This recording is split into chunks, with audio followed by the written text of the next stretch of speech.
I've been working in pest control for almost 5 years now. It's not exactly glamorous or prestigious, but it's enough to keep me fed and get by day to day. Most of my clients are people I already know, same houses I've visited over and over again, so it's all just routine by now. Usually, my jobs go smoothly. Show up, spray, check the traps, take photo evidence, then leave. Never really had any major problems. But a few weeks ago, I started to feel like something was off, something weird.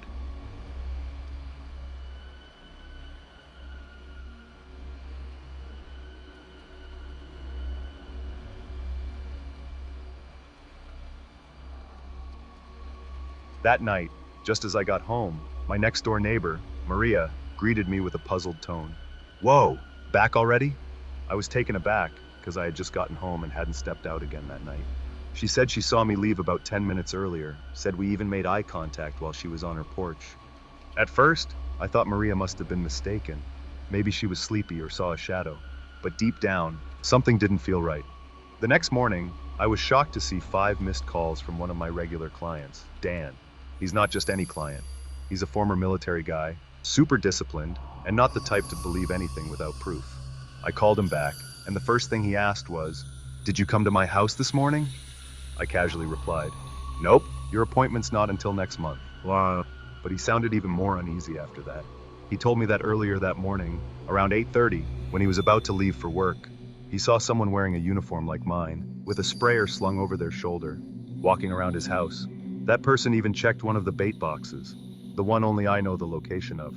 At that point, I was really confused and started feeling something was off. I assured him I hadn't been anywhere near his place that day. But Dan was certain it was me. He said the movements, the walk, the posture, everything looked exactly like me. He even said he felt like he was going crazy, because he couldn't explain what he saw. He even sent me security footage as proof. And when I watched it, I was speechless. The guy looked exactly like me.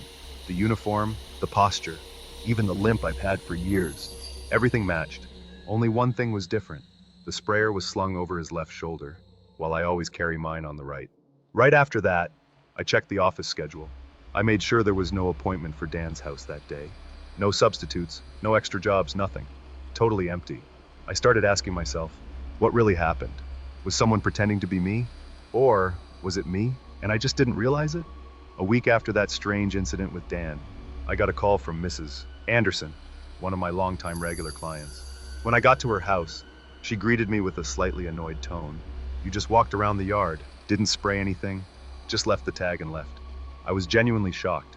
That day, I had done my job thoroughly. I sprayed the entire yard, checked all the traps, and even took photos of the wet spray patterns as proof. All of them had clear timestamps from my phone's camera. I had already sent those into the office, so there wouldn't be any confusion. But I knew Mrs. Anderson was a perfectionist and stubborn. To avoid dragging out the issue, I eventually decided to go back and respray her entire yard. I didn't want to argue or risk losing a longtime client I was trusted with. When I saw her in person, I noticed something off about her face. Her eyes looked blank, like she was holding something back or hiding a thought. She said I worked too fast, like I was rushing through the job, as if I wasn't doing it thoroughly. I could only apologize and explain that I had already checked everything thoroughly, but she still felt like something was off. That weird feeling started creeping into my own mind. I kept thinking, could there be something wrong with me? Or is there something I'm not aware of? That night, I came home and was greeted by my dog, who usually gets super excited when I walk in. But that night, he just lay in the hallway, his eyes following me with this blank stare that I seriously can't even explain. It wasn't fear, but there was this strange aura, cold and quiet, that gave me goosebumps. I stopped for a second, looked back into his eyes, and felt like something was really off. After about a minute, he got up and walked around like normal. But that moment was enough to leave me shaken, and it hasn't left my mind since. When I walked into my room, something seriously unsettling greeted me. There was an old work shirt folded perfectly on top of my dresser. The thing is, I'd left that shirt there over a week ago, and I never fold my shirts like that. I tried to remember last time I saw that shirt. It definitely wasn't folded, and I was sure I never did it myself. I immediately checked all the windows. They were locked tight. The chain lock on the door was still properly secured. There were no signs that anyone had entered my home, but that feeling wouldn't go away. I started to suspect maybe something, or someone, had quietly followed me, or even already slipped into my life without me knowing. I started to feel unsafe in my own home. That night, I slept with my eyes wide open. constantly thinking who or what is really going on. A few days after that strange incident, I came home like usual. After parking in front of the apartment, I instinctively looked up toward my bedroom window. The light in my room was on, bright, even though I always made sure it was off before leaving. The curtain was half open, and suddenly my chest tightened. It felt hard to breathe, like something was pressing down on me. I stood there, staring at that window for a long time. That's when I saw a figure standing there. It was blurry, hard to identify, but just clear enough to make me freeze. I freaked out and rushed straight into the apartment without thinking. Once I got inside, I quickly shut the door, turned off the lights, and tried to calm down. But the atmosphere felt hollow, empty. There wasn't a single sign that anyone had been inside the apartment. I walked around, checking every corner, window, and door. There were no signs of forced entry, or even that someone had been living there. It was like the place was just empty, like no one had ever stood in that window. On Saturday afternoon, my neighbor Brian stopped by. He brought over a tool bag, saying his wife had borrowed it earlier in the week.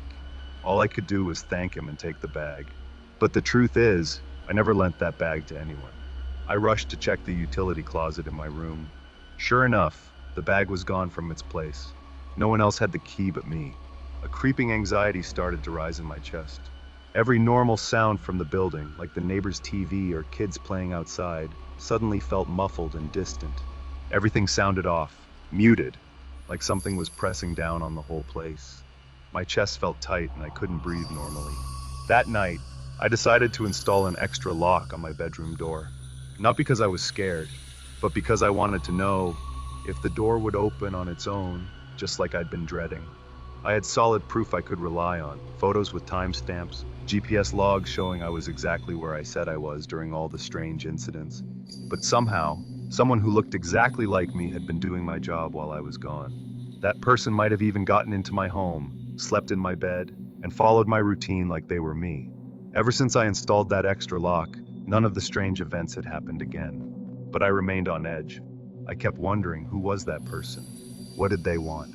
And what were they trying to take from me?